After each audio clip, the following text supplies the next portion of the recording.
All right, welcome back to the hardware track here. We're going to move just ever so slightly further up the stack to the trusted boot UEFI.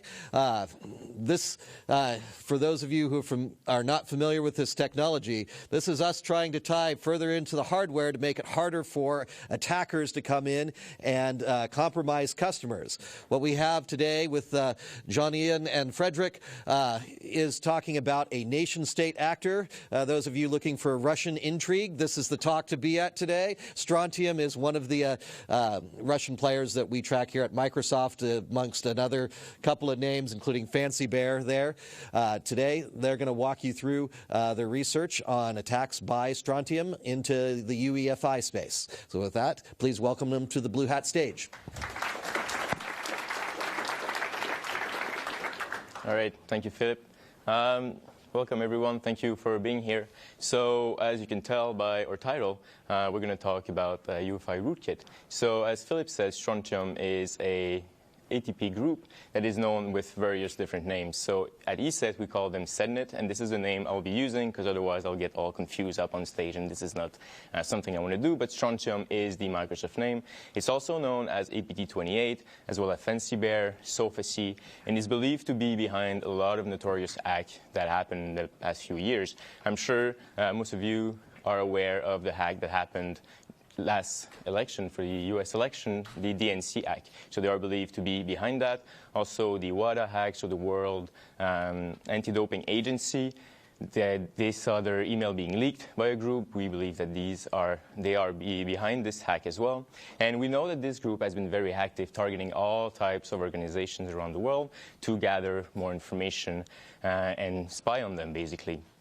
And we know that they've been using different tools, so backdoors, first stage backdoor, second stage backdoor, but we never knew them to be able to develop and use UEFI Rootkit. And this is what we are going to present to you today. So the analysis of this UEFI Rootkit, as well as a bit of our hunting game that was behind all of this. So being able to uncover these type of things takes some time, and we're going to walk you through each step that led us to this discovery. So briefly, I'm Jean-Ian Boutin. I'm a malware researcher working for ESET based in Montreal. This is my colleague Frederick, and we basically did this research together.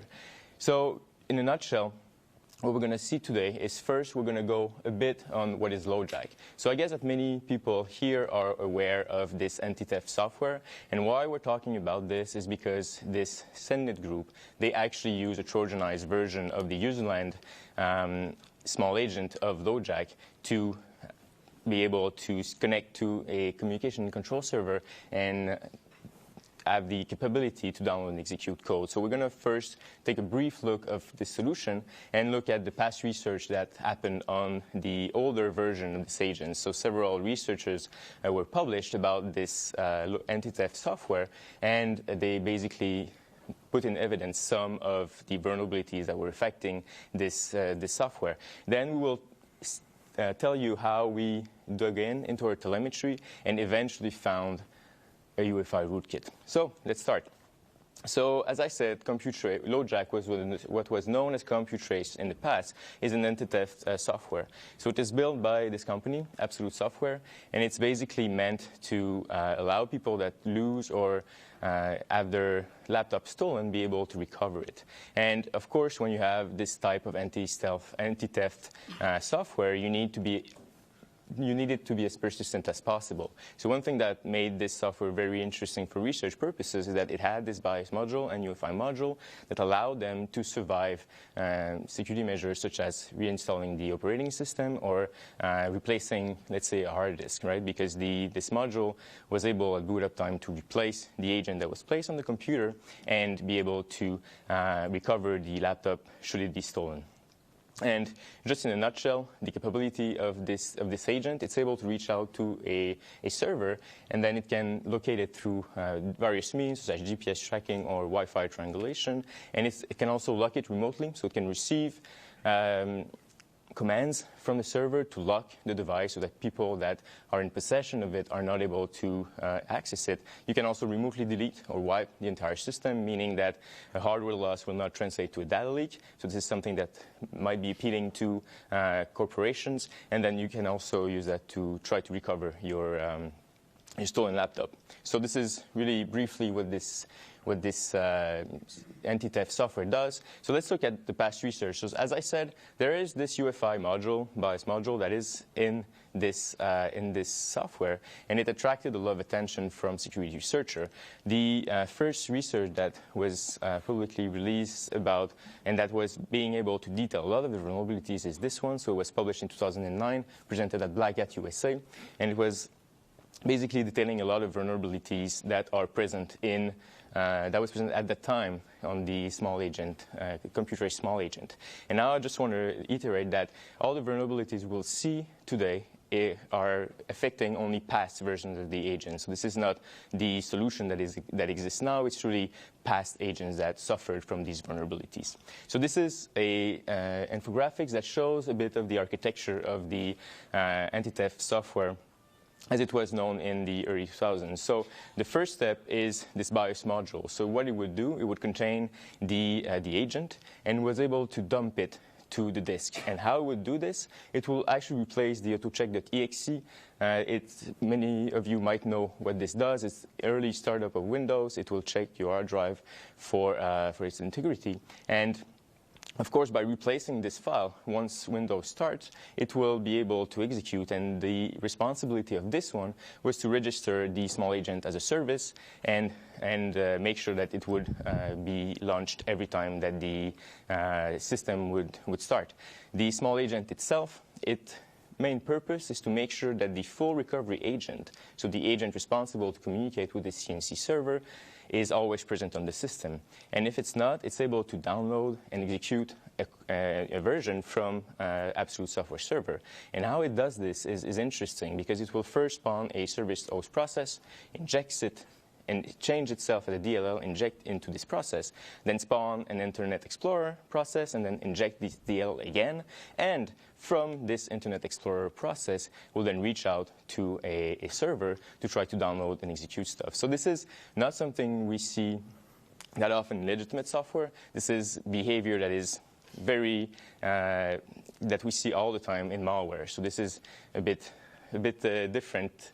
We don't see this a lot in legitimate. And then the last step is, of course, the full recovery agent is running on the system, and it's able to receive command from the CNC. So I'm going to show you only one vulnerability that was found at that time, because it's the only one that really matters. So here you see a part of a small agent from LoJack.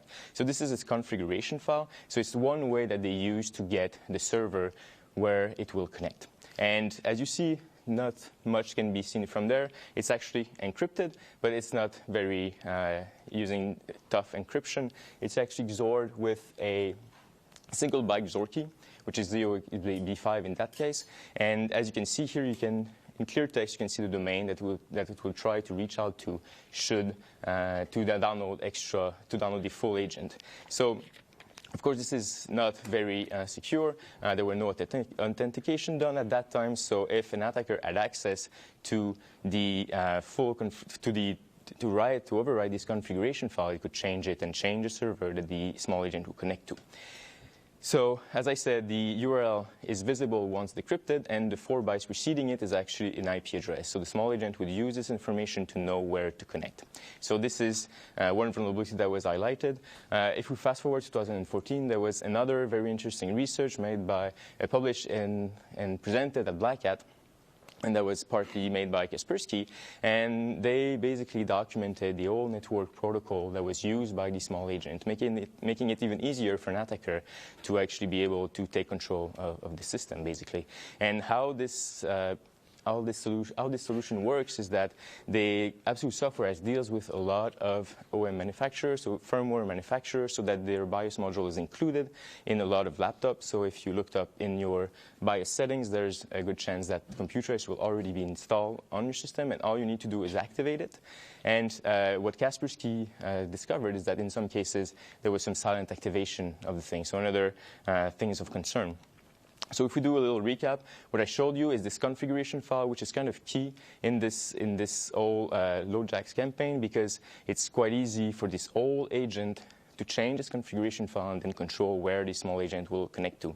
So that's kind of the end of the small introduction. So now it's time to dig in. So at that point, like, we didn't see wide campaign using these type of vulnerabilities to try to compromise systems. That was until last May, where a blog from Arbor Networks was published. Basically, what they found is that a lot of Trojanized small agents were in the wild, and they see that the agent is the same as the legitimate one, but only the configuration file was patched with new domain and new IPs. And they were able to link these new domains to all domains that were used by the Sendit group in the past. So this is how they were able to see, okay, there's most likely a link between this LoadJax campaign and Sendit. So this is really the starting point for us. So we saw this, we said, okay, let's look in our telemetry to see if there's something more. Because if we go back to the architecture I showed you, so the old architecture from 2008, if we see only the LoadJax sample small agent on the system, the most likely way that the agent is on the system is just by dropping it. And we know that Sendit has several backdoors that give them full control over the system, meaning that they could just use a small agent as another persistent method if they should lose access to network, a way to regain it, right?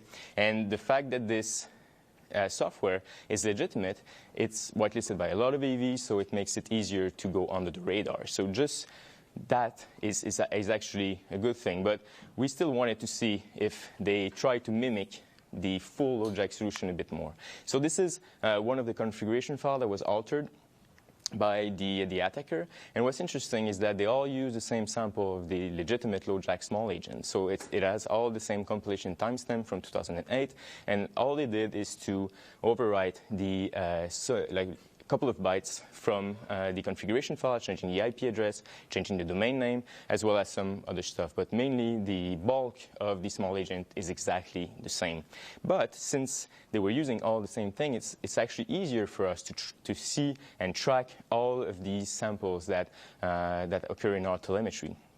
So this is what we did, and we found a few organizations that were hit by this LoadJax campaign. And it's interesting to note here that Sendit is targeting a lot of organizations around the world, and this LoadJax campaign targeted only a few of them. So this is not as widespread as the other campaign we see. So the verticals were mostly military and diplomatic organizations, which is in line with the traditional targeting of Sendit. And in the systems that were that LoadJax was found in, we also found traces of other Sendit tools. So a typical infection from this LoadJax campaign would be Xagent. So for those of you not familiar with Sendit, Xagent is kind of their flagship backdoor. This is what we found on a lot of systems. They use it to execute code to spy on the victim, basically. It's a regular backdoor. Then you have External. External is like a proxy tool, so it allows them to reach computers that are not directly connected to the internet. So they use this external on a computer that has access to the internet, and they can relay the command to computers which do not have connection. And then finally, we saw LoadJax somewhere in between these. And we didn't know at that time how the small agent was appearing there. So, of course, as I said earlier, the most likely explanation would be that the Xagent would be used to drop the small agent, but we still wanted to dig a bit more, right? I just want to highlight some of the stuff about these LoadJax infection. So in some cases, we saw LoadJax that was like the only thing that was on the system was LoadJax, which is interesting by itself because, as I said earlier, these software, since it's a Trojanized version of a legitimate software, it's likely to be whitelisted. So if you have only this on your computer, it might help you to regain access should you lose access to the network. They were also updating the configuration file of these LoadJax agents, so they were able to update the sample there to make sure that their servers were always available. Then finally, for the small agent stuff, how we link it to Sendit, well, Arbor already stated that the domains were reused from past sendit campaigns, and we saw the same thing. So IPs and domains that were used in previous campaigns were also reused in LoJack's campaign. Then the tooling, of course, these compromised organizations also had other traces of other sendit tools, and then the targets were kind of the same. So if we put all that together, we can assess with high confidence that this is linked as well to sendit. So now let's go a bit wider. So we've assessed that this LoJack's campaign is consisting, of course, of the small agent, but let's try and see if we cannot find something else. If it's not only userland, but going a bit deeper, right? And last week, there was an interesting blog that was published in the Virus Bulletin blog. Virus Bulletin is a security conference. It's going to be held next week in Montreal, in fact. And there was a guest blog from Kostin Ryu. I guess many of you know Kostin. He's the director of GREAT at Kaspersky.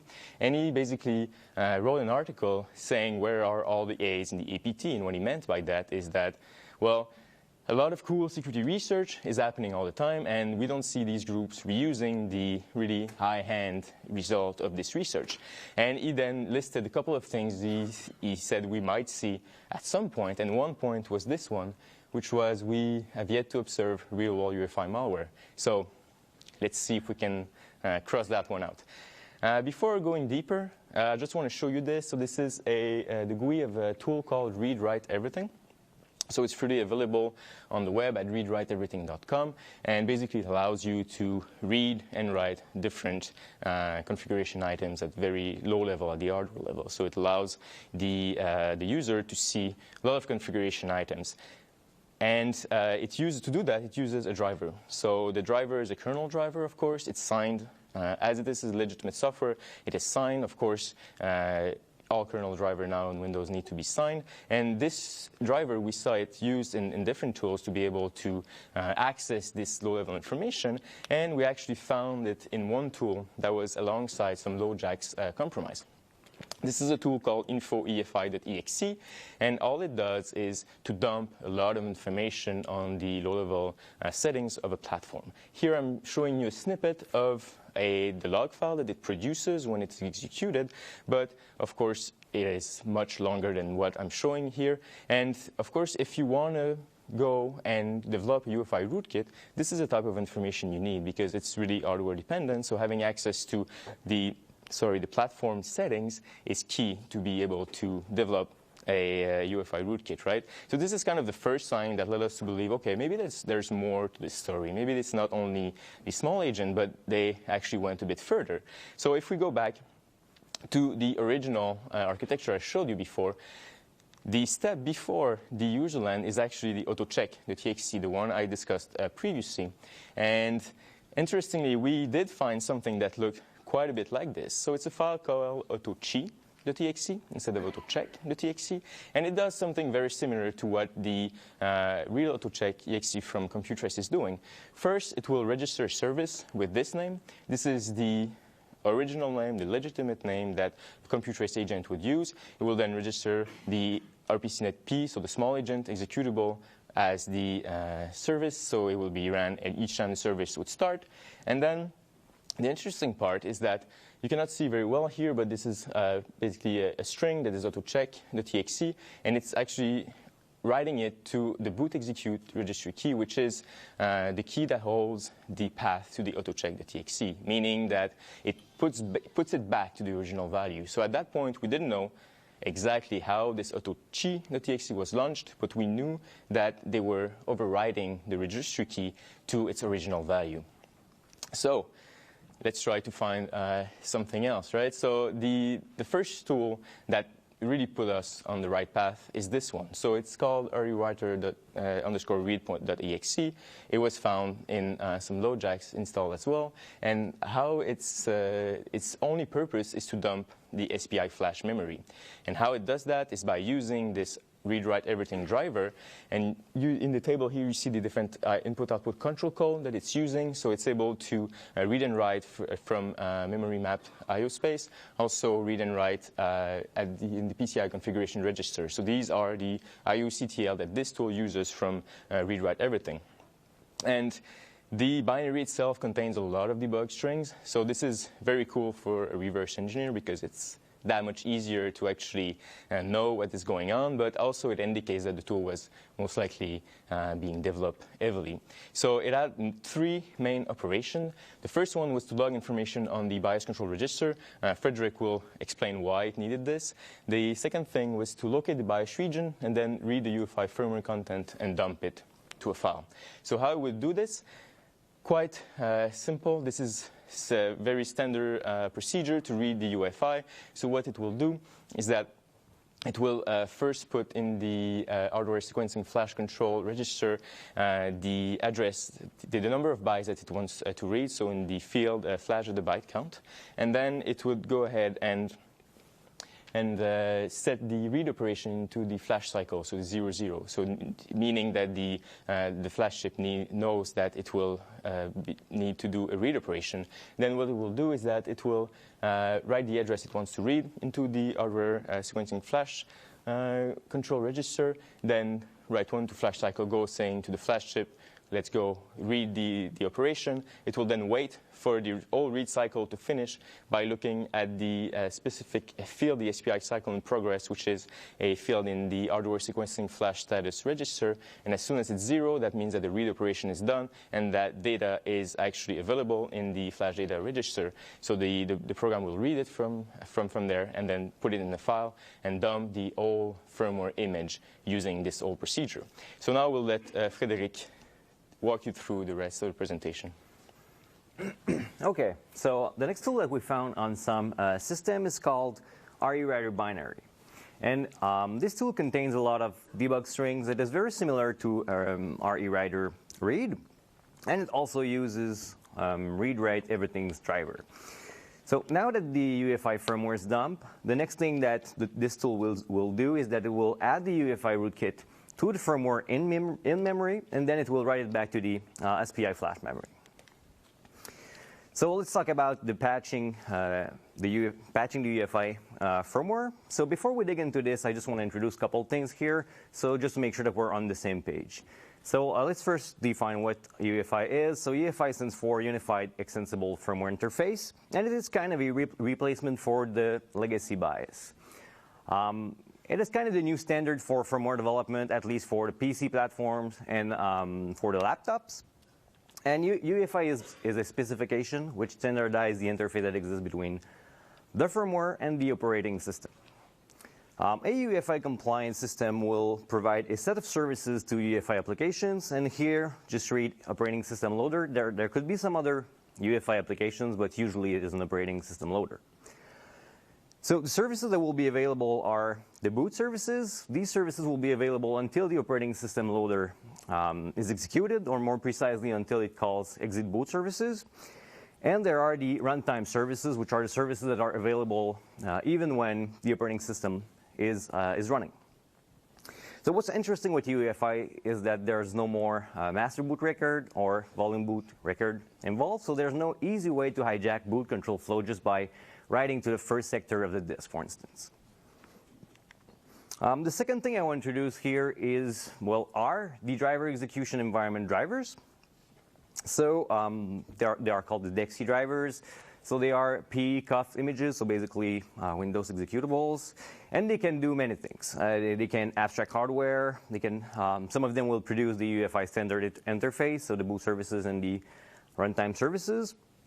And they can also be used to extend the platform by registering new services, the so-called protocols. So the DEXI drivers are loaded during the DEXI phase of the platform initialization, which is a phase that happens before the operating system loader is executed. And the DEXI drivers are loaded by the DEXI dispatcher. We'll also refer to this as the DEXI core later on in this presentation. Now, the last thing I want to introduce for now is the UEFI firmware layout. So the UEFI firmware is located in the BIOS region of the SPI flash memory. And this region will contain multiple volumes. These volumes will contain files. Let's just look at it in UEFI tool, which is an open source project for manipulating UEFI firmware. So here we see the typical content of a SPI flash memory dump. The first thing that that is there, hopefully you can see this, is the descriptor region, which gives some metadata about how the data is laid out in the SPI flash memory. Then we have the ME region, which is the Intel Management Engine region that contains the Intel Management Engine firmware. And we have the BIOS region, which is the part that interested us now. So the BIOS region, as I mentioned, contains multiple volumes. So let's look at how it looks. So here we have a volume. This volume is an FFS v2, meaning a firmware file system version 2, and it contains multiple files. These files are named by GUIDs. That's what we can see under the name column. And when we expand the file, we have multiple sections.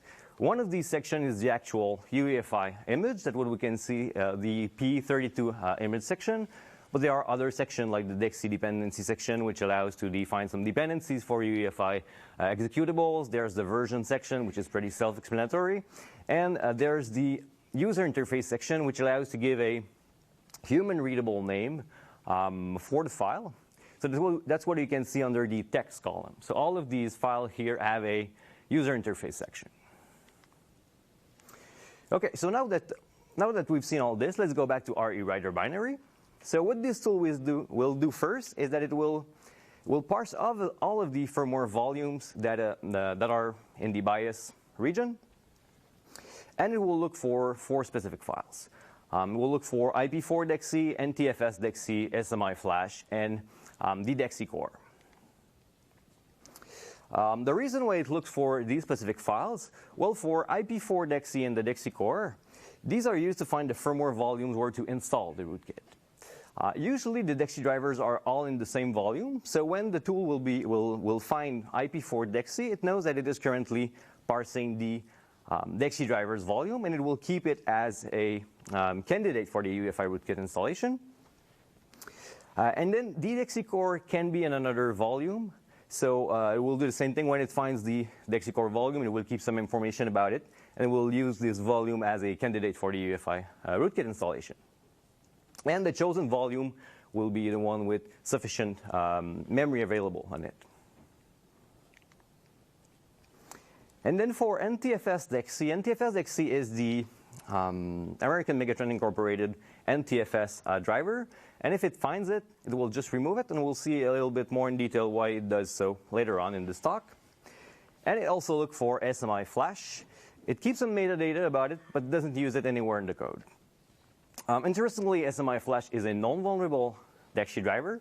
So what we believe is that Sednet's operator might have been fiddling with some kind of exploit for this vulnerable DXC driver in order to be able to bypass write protection to the BIOS region of the SPI flash memory. We see that a little bit more in details later on in this talk too. OK, so the next thing it will do is that it will add the rootkit to the UEFI firmware. And the first thing it will do is that it will create a firmware file system file header, which is of type EFI FFS file header. Then it will append the rootkit file, which is a compressed section. And this section will contain two sections. One of these sections is the UEFI executable, so the rootkit itself. And the other section is the user interface sections, giving a name for this rootkit. So the rootkit is called sec.dexc. And then it will write this blob of data at the end of either the DXC driver's volume or the DXC core volume, depending on where there's enough space. OK, so now that the UEFI firmware contains the UEFI rootkit, the next step is to write it back to the SPI flash memory. Once again, before we dig into the subject and what the tool does exactly, I just want to introduce a few things here. So I want to talk about BIOS write protection mechanisms. So the platform, read here, the chipset, exposes write protection mechanisms, and these mechanisms need to be properly configured by the firmware. Today we'll only cover relevant protections to our research. For instance, we won't talk about protected range registers, which is a mechanism to protect some specific areas in the SPI flash memory, just because the tool doesn't check for these settings. The mechanism we'll talk about today are exposed via the BIOS control register. So if you want to write to the SPI flash memory, you need to set the BIOS write enable field in the bias control register to 1. And when it is set to 1, then you're able to write to the bias region of the SPI flash memory. Of course, you don't want any kernel driver to be able to corrupt the content of the SPI flash memory. So Intel came up with a protection mechanism. So there's another field in the bias control register called bias lock enable. So when it is activated, what it does is that it will lock the bias write enable field to 0. And here what we see is that this field is readable and write lock once. And write lock once means that once the firmware set this bit to 1, there's no other way to set anything back to 0 than performing a full platform reset. But there's a problem here. The implementation of bias lock enable is actually vulnerable. So how it works is that if bias lock enable is set to 1, and then you write to the bias write enable field, you set it to 1. The value in the bias control register will actually change for a small amount of time, and then an SMI will be triggered by the platform, and the SMI handler will set bias write enable to 0. And let's note here that the firmware needs to implement this specific SMI handler for this mechanism to be useful. But that's not the biggest problem here. Maybe you've guessed it, but what happens if we write to the SPI flash memory before the SMI handler sets bias write enable to 0?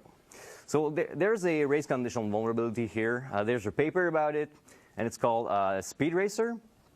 So how it works, if you want to exploit this vulnerability, what you need to do is that you need to start a thread that will continuously set bias write enable to 1, while another thread is trying to write to the SPI flash memory. And according to the Speed Racer's paper, it works on multi-core processors and single-core processors with hyperthreading enabled. So Intel came up with a patch for this issue, and it was introduced in the Platform Controller Hub families of Intel chipset around 2008. So what they did is that they added a field in the bias control register. So this field is called SMM bias write protect disable. So it's a bit misleading because of the disable, but you can just get rid of the disable, and then that's what it does.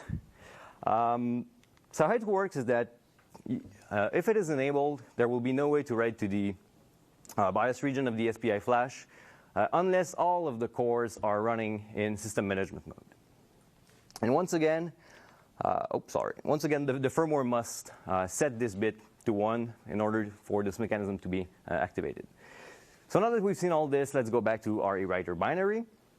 So of course, if I introduce all of these mechanisms, it means that our rewriter binary checks for them. So it will check if the platform is properly configured, and it also implements the exploit for the race condition. So here's the writing process decision tree.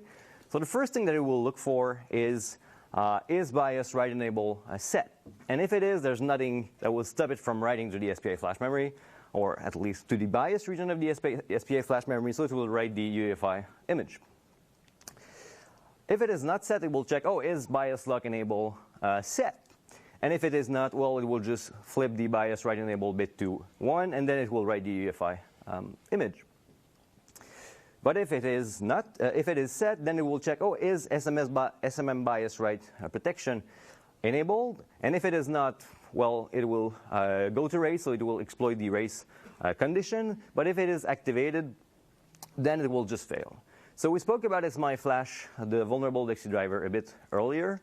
And what we believe is that they check for it because maybe in another version they are trying to exploit this vulnerability to be able to write to the SPI flash memory, even if all of these mechanisms are properly configured.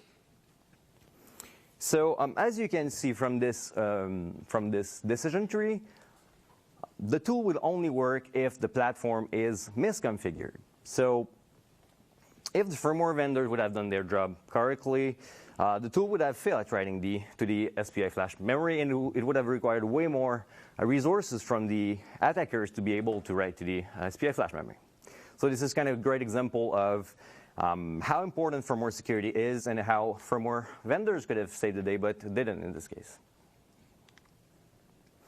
Okay, so now let's look at what is the sequence of operation that you need to do if you want to write to the SPI flash memory. Once again, it's kind of standard way of doing this. I believe it's the only way of doing this, at least on the on Intel platforms.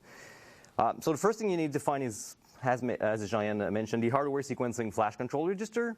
And this register is memory mapped in the root complex register block. So the first thing that you need to do, you need to write the number of bytes that you want to write to the SPI flash memory in the flash data byte count field of the hardware sequencing flash control. Then the next thing that you need to do is you need to set the flash cycle to 1-0 binary, meaning that the kind of cycle you want to do is a write cycle. Then you need to write to the flash address where you want to write in the SPI flash memory. And you just put the data you want to write in the flash data registers. And then you need to tell to the SPI flash controller that you want to start the cycle that you just configured. So you do that by setting the flash cycle go field to 1. And then the SPI flash controller will set one field in the hardware sequencing flash status to 1. And this field is SPI cycle in progress, meaning that the cycle is ongoing, of course. And once it is completed, it will set it back to 0. And it means, yeah, it has completed. So then if you want to write all the data that you have to write, you just loop from step 3 to step 6 until you're done. So let's take a minute and take a step back here. So what we're looking at is a tool that is able to install a UEFI rootkit and write it back to the SPI flash memory remotely by software means and like post-exploitation. That's kind of very convenient. What we knew about before was the hacking team's UEFI rootkit, and it needed physical access to be able to deploy it on a victim's machine. So that's really more convenient, as I mentioned. So yeah, and let's just mention here that there are no proof of hacking team's rootkit being used in an actual cyber attack. It has never been found on a victim's machine. We only have the source code and a compiled firmware and some email exchange, but we've never found it really deployed on a machine. So what we did there is that we extracted the UEFI rootkit from the tool, and then we looked at ESET's Uefi Scanner telemetry. And turns out we found the rootkit in the SPI flash memory of a system, making it the first publicly known UEFI rootkit to use in a cyber attack. So if we go back to the statement that Jean showed earlier in the presentation, that we have yet to observe real-world UEFI malware, well, it turns out that now it's checked. Okay, so let's go back to the technical part of this presentation and explain how does the UEFI rootkit work. So the UEFI rootkit is a DXC driver that is called SecDXC, as I mentioned earlier. And it is loaded by the DXC dispatcher every time that the system will boot. It is unsigned, so secure boot would catch it, given that it is properly implemented. And if you don't know about secure boot, it's a mechanism that will ensure that everything that is loaded by the firmware is properly signed. And I just put the file GUID there just for future reference. So here we have the UEFI rootkit workflow. So a UEFI firmware, when it boots, it will go through multiple phases. The first phase is the security phase, which is basically the root of trust of your system, and then it can check that everything is properly signed. And then on the next phase, the pre-UEFI, am I right? Well, the next phase, the processor is initialized, the chipset is initialized, and so on. And then we go to the part that is interesting for us, the DXC dispatcher. So that's where the dispatcher is run. The dispatcher will run all of the DXC drivers it can find, and one of these drivers will be the UEFI rootkit. When it is loaded, the UEFI rootkit will create an event. This event will be attached to the EFI event group ready to boot. This event group is signaled by the boot manager, which runs on the next phase of the boot sequence. And there's a notify function, which is basically a callback that is attached to this event, and this callback will contain the actual malicious code. So when the boot manager loads, at some point it will signal the UEFI event group, ready to boot event group, and the notify function will be called. The notify function does three things. The first thing it will do is that it will install an Ntfs driver. Then it will drop autochi.exe and rpcnetp.exe. And finally, it will patch a value in the Windows registry. So the Ntfs driver. The Ntfs driver is needed to get file-based access to Windows partition. UEFI firmware don't really need to have an Ntfs driver, since the only thing it really needs to be able to do is to read the UEFI system partition where the operating system loader is located. So, well, it's common to have UEFI firmware that doesn't have Ntfs driver on it. And sometimes when you find Ntfs driver, they don't implement the whole Ntfs driver, meaning that they only implement a subset of the functionality that you're expecting from an Ntfs driver. And that's why it looks for the Ntfs.exe that we've seen earlier that it removes. It's because this specific driver only implements reading operations to the Ntfs partition, which is not interesting for the rootkit because it wants to drop files to disk. And since this operator did not come with their own Ntfs driver, what they did is that they just took the Ntfs driver from Hacking Team's leak. So this Ntfs driver was part of the Vector ADK project, which leaked which was part of the leak. And in this project, there was RKLoader, which was the UEFI Rootkit, and there was an Ntfs driver because Hacking Team's UEFI Rootkit needed to drop files, right? So that's what they used. They just built their own version of it, and they embedded it in their UEFI Rootkit. Then the next step is that it will drop two files. So that's the code responsible for it. So here you can see that it drops rpcnetp.exe. And then it will drop autochi.exe.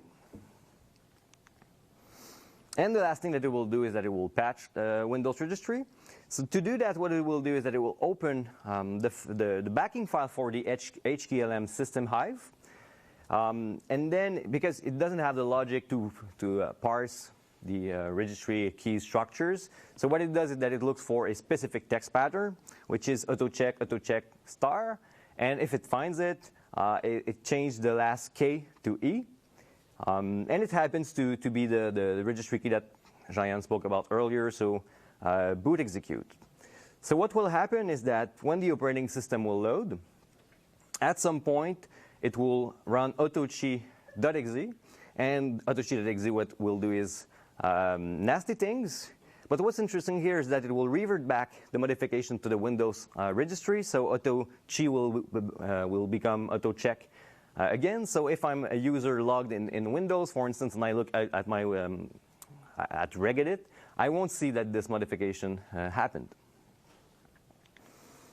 And the last thing I want to talk about today is how could such an attack have been prevented, and I want to talk about remediation too. So prevention. Well, the perfect mechanism to block this kind of attack is secure boot. So it should really be activated on your platform, and hopefully it is properly implemented. And then you should really keep your UEFI firmware up to date.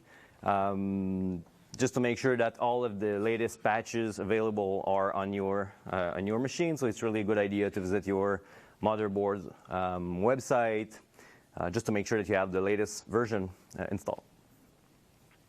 Also, make sure that you have modern chipsets, so so that you have a platform controller, hub families of Intel chipset, just to make sure that the protection against speed eraser is available.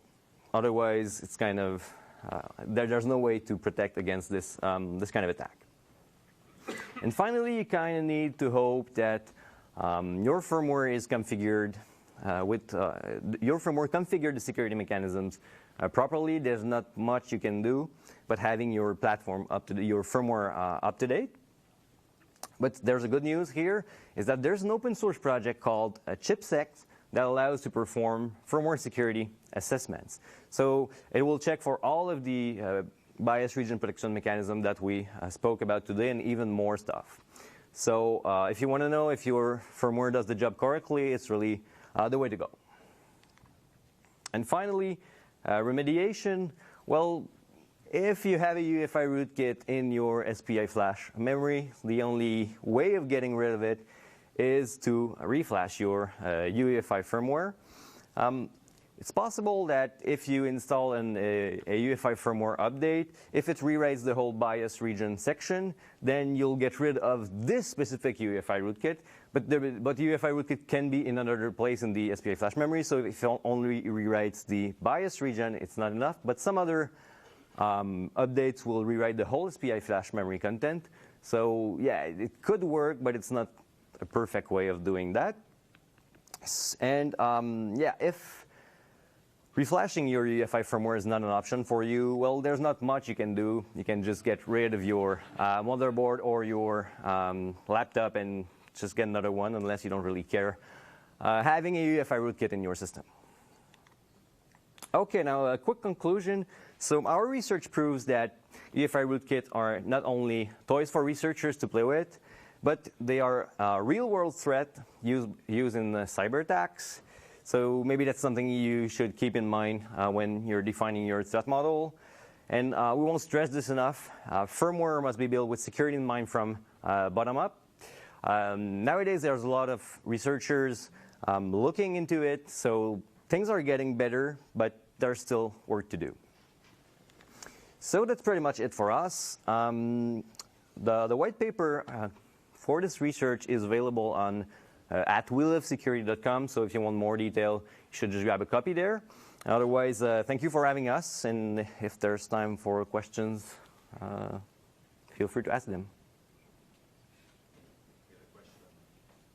Yeah.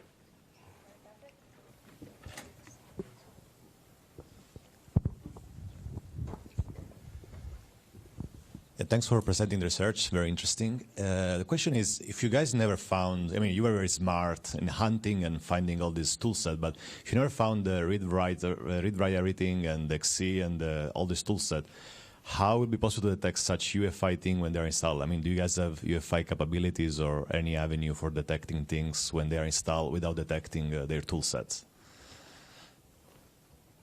Yeah, all right. Thank you for your question. So we do have this Uefi Scanner that Frederick referred to. So it's able to scan the UEFI, the SPI flash memory. Of course, as you said, since we had access to this UEFI module, because it was embedded into this tool, it was easy to write detection for it and then find it in a real-world system. So you're right that if we don't have access to this tool, it's harder, but we still have the capability to scan this SPI flash memory and be able to find nefarious things that might be lying around in your SPI flash memory. Thank you. Hello. Hey guys, thanks for the presentation. Just wanted to know how, if you're flashing your drive, or if you're flashing your BIOS, but not getting rid of the persistence on the machine, how persistent is that? Does it keep writing back? If you're not finding it, in the on the hard drive. Yeah, that's a great question. So, of course, as we've seen, this LoJax malware has all these components going from the UEFI rootkit all the way to this user land agent. So, if you're cleaning only your UEFI firmware and that you're not reinstalling your OS, then what happens is that and you're not cleaning this particular malware, then it means that it has the capability to connect to the server and then download something and execute it. So, it does not protect you just reflashing the firmware. So, you really have to clean the old system. You cannot just go and remove the UEFI rootkit, which brings us back to what Frederick was saying. Like, it's not perfect. Like, the remediation is kind of hard, right? Because you don't know how the rootkit got there, and even by carefully removing everything, it's like you've been kind of own to the deepest level, right? So it's not something that you can get out of easily. I hope it answers your question. Something else? Hi. Quick question. You said that they were dumping the contents of the UEFI memory and like looking at that before they were writing their bootkit. Was that correct, or did I misunderstand that? Yep. So the tools we found, so both the dumper and the writer tool, we found them on the same system. Yep. And we believe, so of course we have no proofs of that, but we believe that they actually dumped the firmware image and looked at it, and then to being able to modify it, and then they used this other tool that Frederick described to try to write it back to the SPI flash memory. So that led to my actual question, which was like, I guess you then, since you're not quite sure if they actually exfiltrated that dump, then you're not sure like how long it took them to develop any of that. Oh, okay. No, we don't really know. Sorry. So if we're operating on the assumption that an attacker is already able to place a driver into Dixie that'll be executed prior to ready to boot, it seems to me that a far scarier thing they could do is inject and add handlers into SMM. Is there any evidence that this was happening on those systems as well? We have no evidence of that, no. No.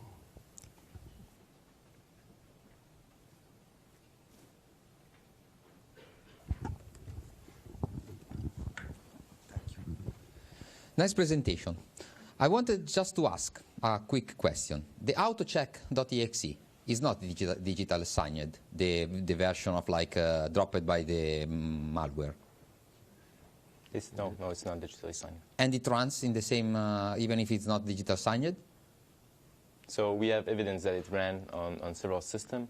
Now, how exactly they were able to do it, we don't really know, but the fact is that in the system that we've seen, we have evidence that this tool was ran in the early stages of Windows. So of course they were able to do it, but as Frederick said, the system, like the tools they used to actually override the SPI flash memory were either misconfigured or old systems, so we might be looking at that in attack. They were able to focus on a very old version of Windows they were able to actually own that way. So of course all the newer protection systems might not have been available on the system that was owned by the tool we were discussing. That's clear. Thank you very much. Pleasure.